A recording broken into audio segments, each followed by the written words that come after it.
Welcome muli sa ating Youth Connect. Sige, isang malakas na palakpak naman para sa ating Diyos. Amen. Bilang mga kabataan, dapat tayo ay lively, active, and alert. Dapat bigay natin yung best natin sa Lord, lalo't higit nasa generation tayo ngayon na malakas pa tayo, kaya pa natin gawin lahat para sa Panginoon. Okay, last week tayo ay may breakout. So, ngayon tayo ay magpapatuloy sa ating series. Ano nga ulit yung series natin? Life on Track series. And this will be our fourth topic sa ating Life on Track series. But before we start, I invite everyone to close our eyes and let's ask the presence of the Lord. Heavenly Father, we thank you, Lord, for another privilege you've given us na muli ay makakapag-aral at makakapakinig ng iyong salita. Patuloy mo, Diyos, na tulungan ang bawat isa sa amin na maintindihan ang bawat aming maririnig, ang aming bawat matututunan. May your message enlighten us, O Lord, and continue to speak in the heart of each and every one of us. In Jesus' name, Amen. Amen. So, meron ako ditong ipapakita ng mga phone icons. Siguro familiar kayo, pwede kayong sumagot kung ano yung mga icons na yun. Kasi di ba lalo sa mga kabataan ngayon, hindi mawawala ang cellphone, laging dala, laging hawak. So, familiar tayo sa mga icons. Okay. Ano yung nasa unahan? Message, tama. Yung pangalawa? Camera. Yung pangatlo, settings. And yung pang-apat, hindi. Tama, reminder. So, hindi siguro natin madalas ito ginagamit, kaya hindi tayo familiar. O ginagamit natin, pero hindi lang tayo familiar sa logo niya. Yung huli, yun yung reminders. Meron pa ba dito gumagamit nung apps na yan, yung reminders? Or sinusulat na lang natin sa notes? Sa notes natin. Sa notes. So, ayan, may mga gumagamit pa naman ng reminders. Reminders help us to remember the things we need to do. Nakakatulong to para maalala natin kung ano yung mga kailangan natin gawin sa araw na yon o sa mga susunod na araw. Diba? From the word remind, pinapaalalahanan tayo na may gagawin pa pala tayo, may dapat pa pala tayong gawin. Siguro kung hindi tayo nagno-notes or hindi tayo naglalagay dyan sa reminders, iniisip pa natin, no, hindi yung gabi pa lang bilang mga estudyante, gabi pa lang parang kinokonsensya ka na, may kailangan pa ba akong gawin? May ipapasa pa ako bukas? May deadline ba ako bukas? Kaya napakahalaga ng reminders dahil nakakatulong to para maalala natin yung mga bagay na gagawin natin. Isa pa is yung, may mga gumagamit pa ba dito ng alarm clock? Yung alarm clock talaga, wala na. Meron pa. Or sa cellphone na lang. Sa cellphone, madalas sa cellphone, di ba sa mga kabataan, cellphone talaga yung ginagamit natin na alarm clock. Yung alarm clock, isa rin yun sa way of reminding us, lalo na kung maaga tayo aalis, kung maaga yung mga pasok natin, o kaya maaga yung mga pupuntahan natin. Sino dito ganyan mag-set ng alarm clock? Every 10 minutes, every 5 minutes, meron ba dito? Every 15 minutes. Tapos hindi naman nagigising, di ba? Ang dami-daming alarm, di naman nagigising. Ang daming sinet na alarm. So, ang pinipindot niya na lang is snooze. So, when you snooze your alarm and then wake up 2 hours later, yun yung POV ng alarm clock niyo. Di ba? Magugulantang na lang kayo. Hala, 10:00 na pala. Dapat 8 o'clock ako gigising. Kasi di ba, ang sarap nung di ba? Nagising ka tapos natulog ka ulit. Ang sarap ng tulog na yun, no? Parang dapat matagal ka ulit matulog. Kahit anong tunog, hindi ka magigising. Share ko lang sa inyo, nangyari yun sa akin nung college ako. Kasi sa amin, kaming magkakapatid, alarm clock yung ginagamit. Kanya-kanya kaming set ng alarm kasi yung mama at papa namin, maaga umaalis sa bahay para pumunta sa palengke. kanya-kanya kaming set ng alarm kung ano oras kami papasok. Nung college ako, 8 o'clock yung pasok ko noon. 7 o'clock, nakaset yung alarm ko. Ganyan din ako mag-set dati ng alarm every 10 minutes. Yan, tapos, di ba, iba pa sa atin, kaya siguro di tumutunog yung alarm. Sa calculator pala nakapaglagay ng alarm, ng oras. Sa dami ng sinet kong alarm, hindi ako nagising. Kasi nga, ang sarap nung pangalawang tulog, kaya akala ko dire-diretso na. At naka-silent din yung phone ko, kaya kahit tawagan ako, wala akong maririnig. And then that day, may quiz ako dun sa subject na yon. And to make the story short, na-late ako. Hindi ako nakapag-quiz. At syempre, may kasama ako noon. Kasama ko si Darwin. Dati pa man din, for better or for worse na kami. Parehas kaming hindi nakapag-quiz. Pero huwag kayong mag-alala kasi nakabawi naman sa ibang exam, kaya nakapasa kami sa subject na yon. Di ba, ang laking tulong sa atin na may nagre-remind sa atin, kagaya nga yan ng alarm clock, para matulungan tayo, para ma-remind tayo na kailangan natin gumising ng ganitong oras or kailangan nating pumunta sa ganitong oras. Next is sa dashboard ng mga sasakyan. Familiar ba kayo sa mga sasakyan? Di ba may dashboard doon? Kahit sa motor naman may dashboard. Di ba may mga warning lights doon? Like yung sa fuel, makikita mo yung speed mo. Sa sasakyan pala, kasi nung bumili kami ng sasakyan, akala namin ida-drive lang. Yung pala, may chine-check pala. So, meron pala doon na coolant thermometer, parang sa engine thermometer siya, na blue yung signage niya. Tapos di namin siya napapansin, red na pala siya. Tapos yung papa ko lang yung nagsabi na nagre-red na pala siya nung nakita ng papa ko. Ginagamit pa namin yung sasakyan kung saan-saan, may tendency na pala na mag-overheat. So, yung papa ko lang yung nagsabi sa amin na dapat i-check pala yun. So, isa yun na reminder sa mga may sasakyan na dapat pala chine-check din yung coolant kasi pwedeng mag-overheat yung mga sasakyan. And sino may mga Shopee account or Lazada, di ba meron din doon na remind button na familiar kayo doon? Nagre-remind me ba kayo? Kasi di ba pag flash deals, meron 12 o'clock sakto magsisale yung product na to or may oras na nakaset doon kung kailan magsisale yung product na yon. Karamihan sa atin siguro ginagamit yon. Si Shopee rin may remind me button. So, ang daming tulong nung reminders, di ba? Lahat ng kailangan natin gawin ay ipinapaalala sa atin.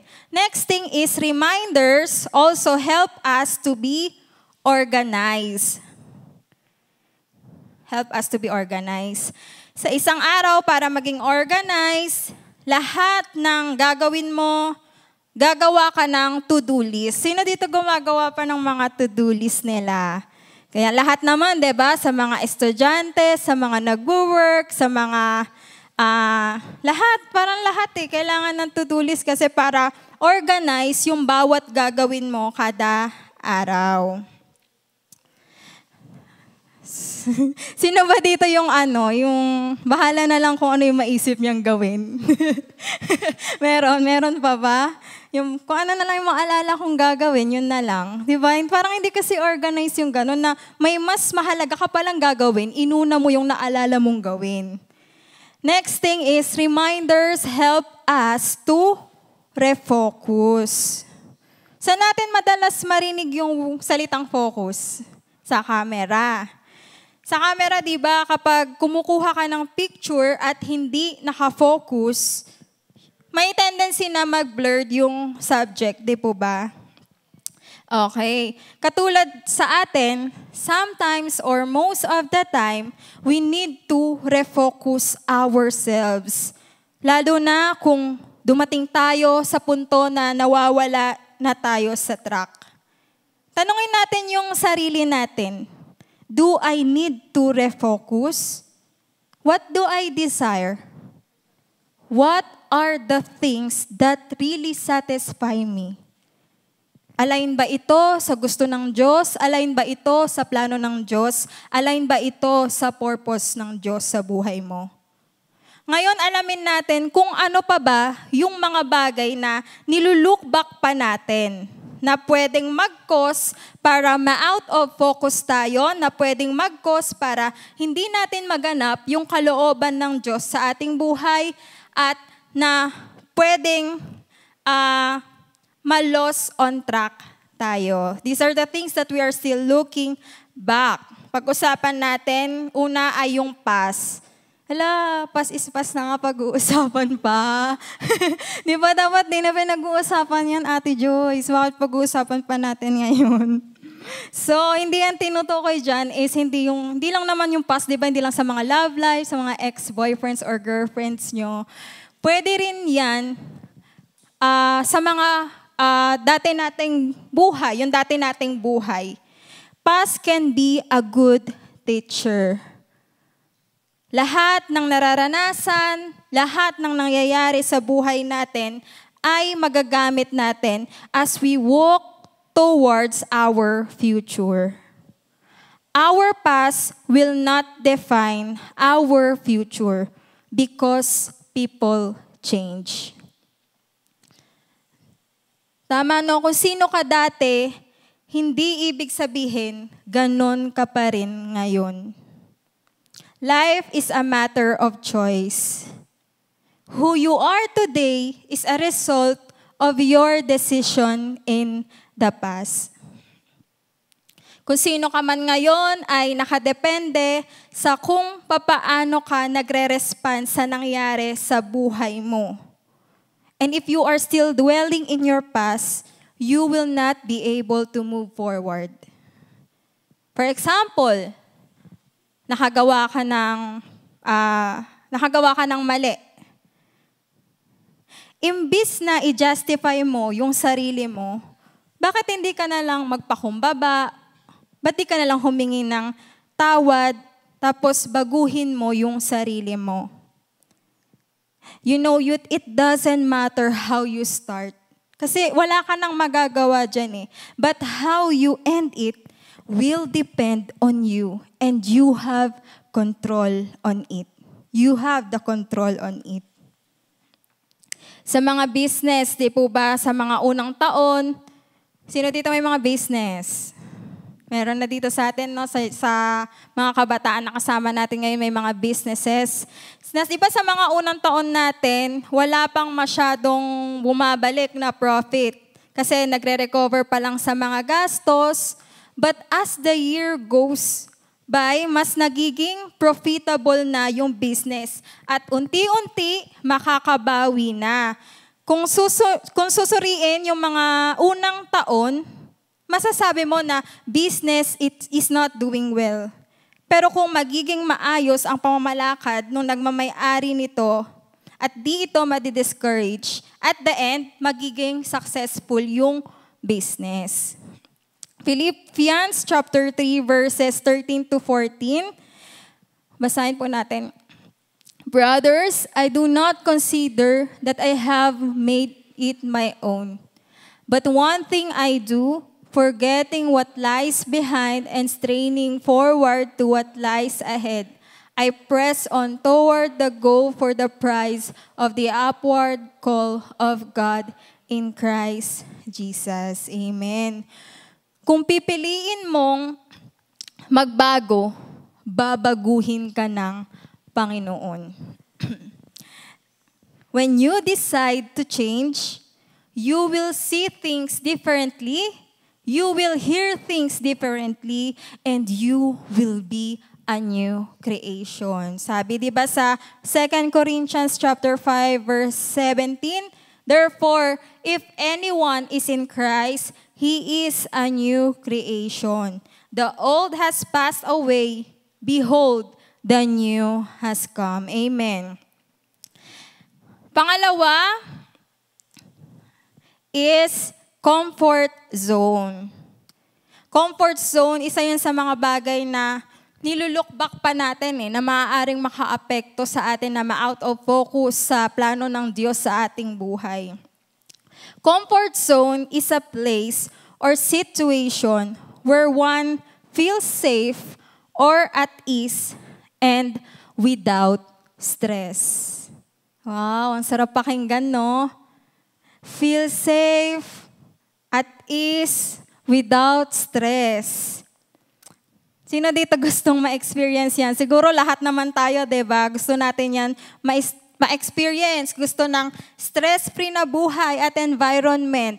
Pero sa totoo lang, hindi natin ito achievable regardless of your gender, status of life, and way of living. Pero minsan, mali yung mindset natin about safe and free from stress. Minsan, nasa isip natin na kapag ang isang tao, madaming pera, o mayaman, wala na silang stress, diba? Hindi totoo yun kasi kahit papano, may stress pa din sila. Diba, may mga mayayaman na sobrang daming pera, hindi na nila alam kung paano gastusin yung pera, and through that, nai-stress sila. May mga mayayaman na may pinagdadaanan na problema, na kailangan nilang ma-achieve ito, kailangan nilang magkaroon ng ganito, pero hindi pinagkakaloob sa kanila ng Lord, nai-stress din sila, na kahit gaano karami ang pera mo, o kahit gaano ka kayaman, makakaranas ka ng stress. Kaya ang tao, di ba, naghahanap ng lahat ng kaparaanan para makapag-accumulate ng madaming pera. Kasi yun yung nasa isip nila, yun na yung naging mindset ng tao. Na magtatrabaho ako, mag-iipon ako, at magiging mayaman ako. To the point na pati yung oras at panahon na para sa Diyos ay naaagaw na din. Working hard is not bad. Studying hard is not bad.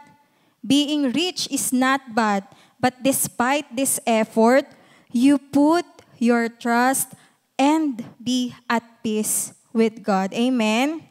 Amen.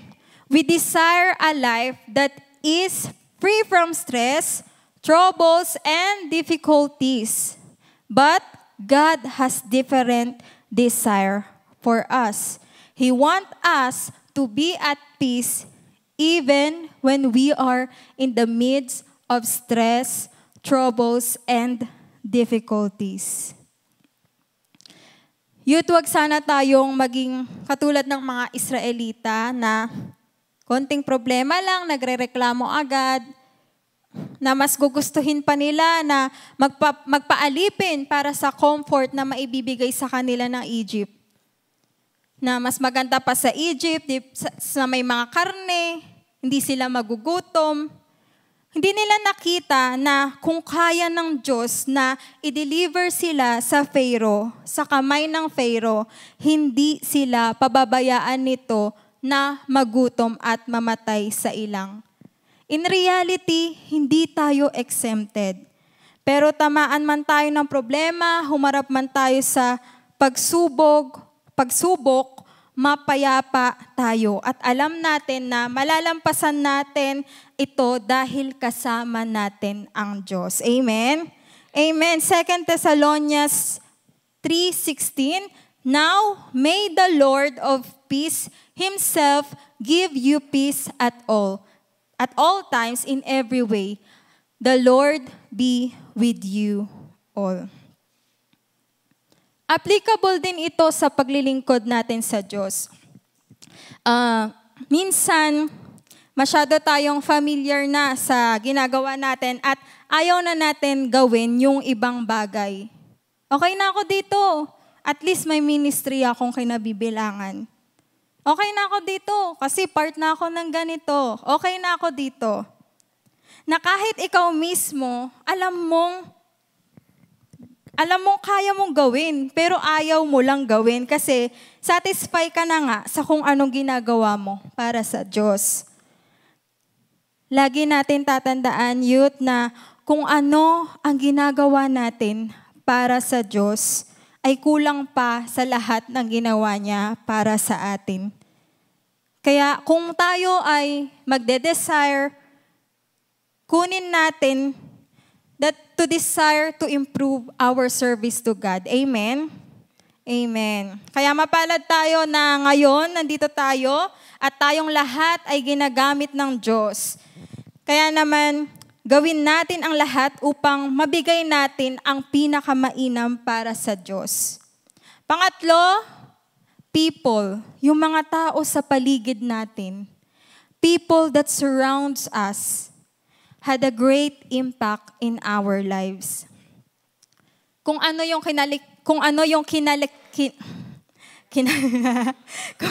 kinalakihan nating environment, mas malaking chance na ma-adapt natin ito at maging paraan din ng ating pamumuhay. Kapag masyado kasing established na yung pananaw natin na meron kang isang bagay, dahil sa tagal ng panahon, ito na yung pinaniniwalaan mo na kahit mali ito, magiging tama ito para sa'yo at mahirap na itong baliin pa. Diba, minsan may mga tao tayong ini-invite, pero dinidecline yung mga invitation natin. Kasi yun na daw yung kanilang kinalakihan, doon na daw sila isinilang, at ganon na din sila mawawala sa mundo. Meron bang naka-experience dito noon na may mga tao tayong in-invite pero dinecline? Halos lahat sa atin naranasan yun. And again, the decision is yours. Kung gagayahin mo ang paraan ng pamumuhay nila o hindi. Bad company corrupts good character.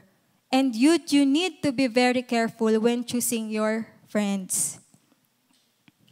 Kasi 'di ba, hindi naman natin maiiwasan na makakasalamuha tayo ng ibang tao sa mga pinupuntahan natin, sa school man yan, or sa work, o kahit saan mang lugar.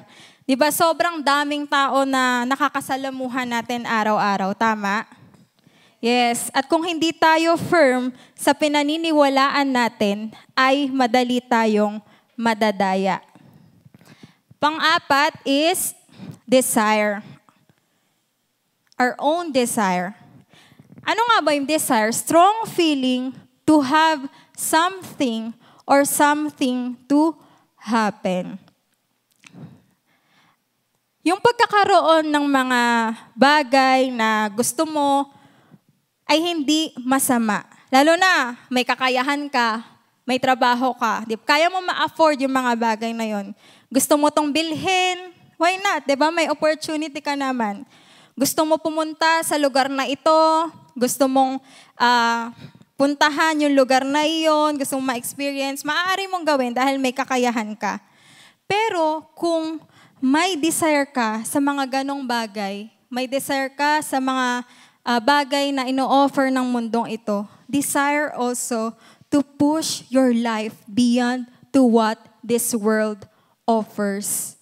Life is far beyond mere accumulation of wealth.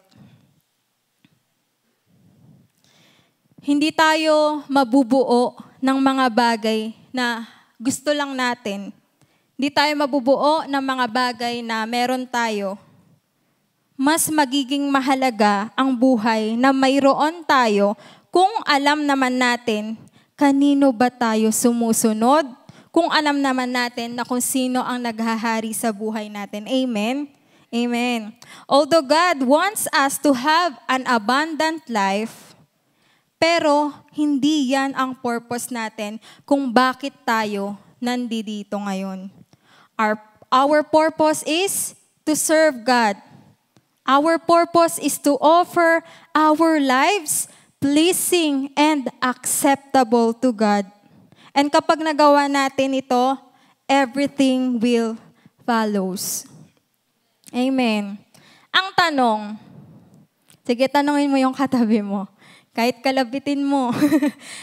Sis, bro, may desire ka pa rin ba sa paglilingkod sa Diyos? Are you still working to strengthen your personal relationship to God? Nakakasagot ba? Kamusta yung prayer life mo? Kamusta daw? Okay daw. Nagde-devotion ka pa ba? See? Those are the things na maaari pa nating i-look back na pwedeng maka-apekto for us to lose on track, for us na mawala yung focus natin sa Lord, na hindi natin magawa yung purpose and desire na gusto ng Lord sa buhay natin. The need to be reminded is a part of human condition. Why? Because people forget easily. Madaling makalimot ang tao. Tama ba? Yes. Halos lahat sa atin, napakabata pa natin. Pero kahit anong edad, parang halos lahat ng tao madaling makalimot. Na minsan, ginawa na sa atin ng Diyos ito, pinagtagumpay na niya tayo sa area na to, ng buhay natin, pero nagda-doubt pa rin tayo sa Kanya.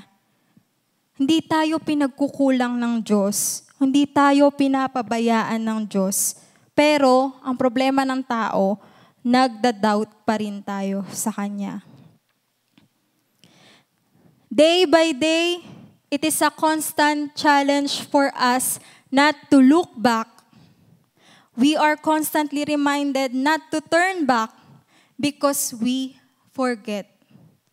Madali tayong makalimot. Kasi, bakit? Bakit madali tayong makalimot? Kasi nakatingin tayo sa current situation ng buhay natin ngayon. That's why we easily forget everything. Katulad sa isang race. Kagaya sa isang race, di ba? Na kapag nag-umpisa na sila, hindi na sila pwedeng lumingon sa likod. Bakit? Kasi maaaring mawala yung rhythm or momentum nila sa pagtakbo. Na pwedeng maging sign ng mga kalaban na pagod sila or bumabagal sila at maaari ring mag-cause ng pagkatalo sa kanila.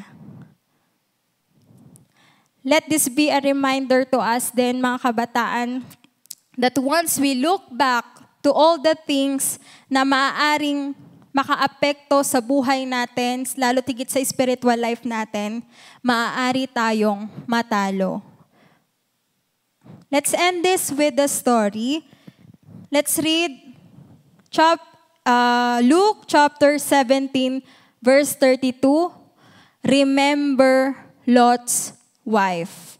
Sino dito narinig na ang kwento about kay Lot? Abraham and Lot and his wife.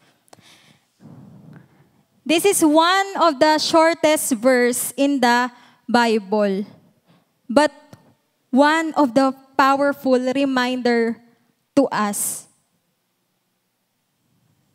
3 simple words, but a great reminder for us because we have a tendency to forget. Sabi dyan, di ba, alalahanin mo ang nangyari sa asawa ni Lot. Ano nga ba yung nangyari sa asawa ni Lot? Who is Lot's wife? Nang si Abraham, which is later on become Abraham, ay inutusan ng Diyos na pumunta sa lupang ipinangako sa kanya at sa kanyang lahi.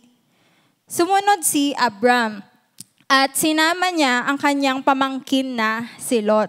So si Lot, pamangkin siya ni Abram. Kasama ni Lot ang kanyang buong pamilya at sila ay nagsimula ng maglakbay. Ang ginagawa nila ay maglalakbay sila at kung saan sabihin ng Diyos na huminto sila, ay doon sila hihinto. Then after noon muli, maglalakbay sila at kung saan ulit iutos ng Diyos na huminto sila, ay doon sila ulit hihinto. At sa mahabang panahon ng paglalakbay nila at sa patuloy na pagsunod nila sa Diyos, ay pinagpapala naman sila ng Diyos hanggang sa lumaki at dumami na yung kayamanan nila. At dumating sa punto na hindi na sila maaaring magsama dahil nga wala nang enough space para mapaglagyan ng mga kayamanan nila. So napagkasunduan nilang dalawa, ni Abram at ni Lot, na hatiin na lang yung mga kayamanan. At hinayaan ni Abraham na maunang mamili si Lot ng lupain na gusto niya at kung anong matira ay sa kanya. Siyempre, di ba kung ikaw yung unang mamimili, ano yung pipiliin mo? Di ba yung maganda, yung pinakamaganda, yung pinakamainam na sa tingin mo ay magkakaroon ka ng advantage. Ang pinili ni Lot, yung pinakamainam at pinakamagandang lupa, which is yung bayan ng Sodom at Gomorrah. Kilala ito dahil ang mga taong naninirahan dito ay makasalanan at hindi sumusunod sa Diyos. Alam din ni Lot yung kalagayan ng bayan ng Sodom at Gomorrah. Alam niya yung reputasyon nito, pero gustong-gusto niya yung nakikita niya dito. Siguro dahil matataba yung lupa at sobrang yaman ng bayan na ito, kaya nabulag si Lot na kahit aware siya sa kung ano ba ang maaaring mangyari sa kanila doon. Aware si Lot sa kanyang pinapasok, however, he is willing to take the risk because of what he saw. Sobrang naa-amaze siya dito. Di ba tayo rin kapag nakakapunta tayo sa isang lugar at sobrang nagagandahan tayo sa lugar na yun, di ba? Lalo, ang ganda ng nature, sobrang ganda ng place, di ba? Na-amaze tayo sa sobrang ganda ng lugar. Matutulala tayo, may speechless tayo. Siguro yun yung naramdaman ni Lot doon sa bayan ng Sodom at Gomorrah. At kung ikukumpara naman sa mga material na bagay, aminin naman natin o hindi, we are all guilty of this. Nadadaya tayo, nabubulag tayo sa mga ganitong bagay, sa mga magagandang bagay na inihahain sa atin ng mundo, na ino-offer sa atin ng mundo. Sometimes, dumadating sa point that we want more of what God can give us. As kabataan, nature natin na hindi tayo kontento, hindi tayo satisfied sa kung anong meron tayo. Hindi tayo kontento sa binibigay sa atin. We want more. We want more of what God can give us. And tuloy natin yung story. Ngunit sa kabila ng kagandahan ng bayan na ito, umabot na sa langit ang kasamaan na ginagawa ng mga tao. Kaya ito ay sisirain na ng Diyos at upang mailigtas ang pamilya ni Lot, nagpadala ang Diyos ng mga anghel sa Sodom. Kaya tinipon ni Lot ang kanyang buong pamilya upang tumakas. At mahigpit na ibinilin sa kanila ng mga anghel ay huwag lilingon pang pabalik. Genesis chapter 19 verse 17. And as they brought them out, one said, "Escape for your life. Do not look back or stop anywhere in the valley. Escape to the hills, lest you be swept away." Pinaalalahanan sila ng Diyos through dun sa pinadalang anghel. Sinabi yan sa kanila. Pero alam nyo, habang sila ay lumalayo, ang asawa ni Lot ay huminto at tumingin pabalik sa bayan. At ito ay naging batong asin. Looking back is not just a simple glance, because when you look back, it means to consider or to long for. And Lot's wife stopped, turned, and longed for Sodom. Hindi basta tumingin, ngunit handa siyang bumalik sa bayan dahil ayaw niya ngang umalis sa Sodom at Gomorrah. Youth, you can be like Lot, kung saan pipiliin mong umalis para sumunod sa Diyos, or you can be Lot's wife na hahayaan mong madaya ka sa binibigay ng mundong ito. Again, let us read Luke chapter 17 verses 32 to 33. Remember Lot's wife. Whoever seeks to preserve his life will lose it. But whoever loses his life will keep it. Amen. Ito ang reminder na gustong iparating sa atin ng Diyos. No turning back always includes leaving something behind for you to move forward. Yung title ng topic natin ngayon sa ating series is No Turning Back. No turning back always includes leaving something behind for you to move forward. Now youth, you decide. Again, remember Lot's wife. Try to preserve the life you have and you will lose it. Lose the life you have and accept the life God is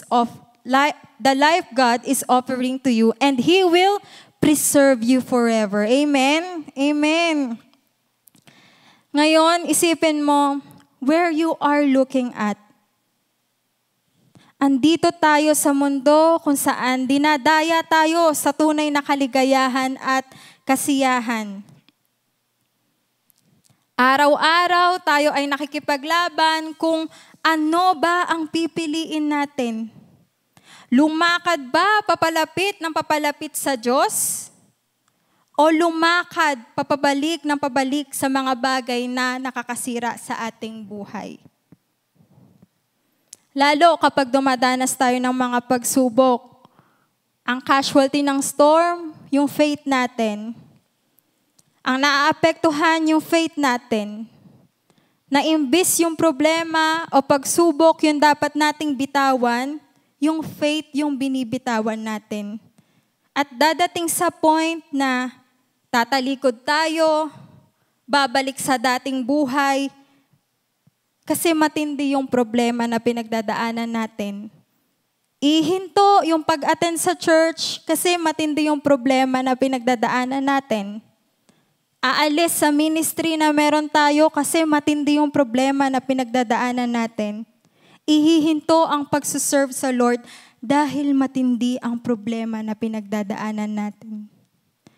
Let us all be reminded, in the middle of the storm, when we are facing trials, do not turn back. Sabi mo sa katabi mo, do not turn back.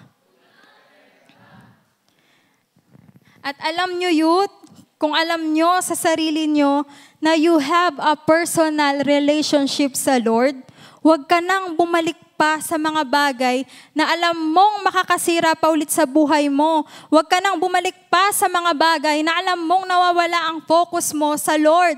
Huwag ka nang bumalik sa mga bagay na alam mong makakasira ng plano ng Diyos sa buhay mo.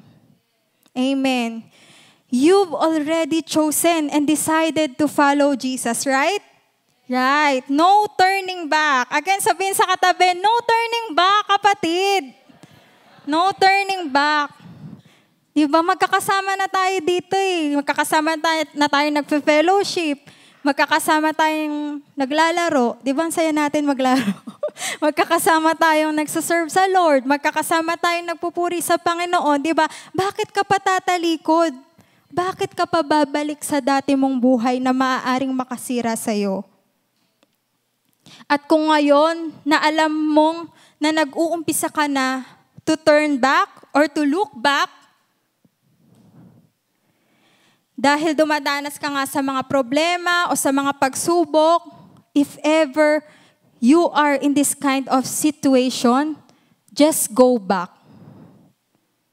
Hindi sa dati mong buhay Go back to your calling. Go back to your purpose. Go back to your ministry. Go back to God's presence. Amen? Amen. Sige, palakpakan natin ang Panginoon sa kanyang mensahe sa ating lahat. And tonight, I know God is speaking to all of us. Sabay-sabay nating basahin. No turning back. Let your life always be on track because greater things await you. Amen. Amen. Salamat, Panginoon. And I invite everyone, let us all stand and let us again rededicate our life to the Lord. Let us offer our life to God. If you know na merong area sa buhay mo na alam mong pumipigil sa relasyon mo sa Diyos, na alam mong nagkukos for you to look back on your past, for you to look back on comfort zone or environment na kinalakihan mo, na nakasanayan mo, na maaaring for you to look back sa mga tao na nakasama mo, sa mga tao sa paligid mo, for you to look back dahil sa own desire mo, it is the time you offer again your life to God. Let's raise our hands as a sign of surrendering our lives to God, O Lord. Here we are, Jesus, surrendering everything to you, offering our lives to you, surrendering everything we have. And Lord, patuloy mong baguhin ang aming mga puso. If we are facing trials, Lord, may bagyo man ang pagsubok sa aming mga buhay, huwag itong maging hadlang upang kami ay tumalikod pa sa iyo, upang kami ay lumayo pa sa iyo, upang kami ay umalis pa sa pakikipagrelasyon sa iyo, O Diyos. Patuloy, Panginoon, na pagharian mo ang aming mga buhay. You are more than enough for me, O Lord. Let's declare it to the Lord. You are more than enough for me. And you are all we need, Jesus. You are all we need, O Lord, in our lives. Let this be a reminder to us. Ang napakinggan nating mensahe, let this be a reminder to us that we just don't anymore turn back to our past life. Huwag na tayong tumalikod pa, bagkus mag-focus tayo sa pagsaserve sa Lord, mag-focus tayo sa pagkakaroon ng ministry, mag-focus tayo sa mga fellowship na meron tayo. Salamat, Panginoon, sa patuloy mong pagbabago sa aming mga puso, sa patuloy mong pagtulong sa paglago sa aming spiritual life. Sa iyo namin ibinabalik ang lahat ng papurit pagsamba sa pangalan ni Jesus. Amen. Amen. God bless us all and see you next Friday.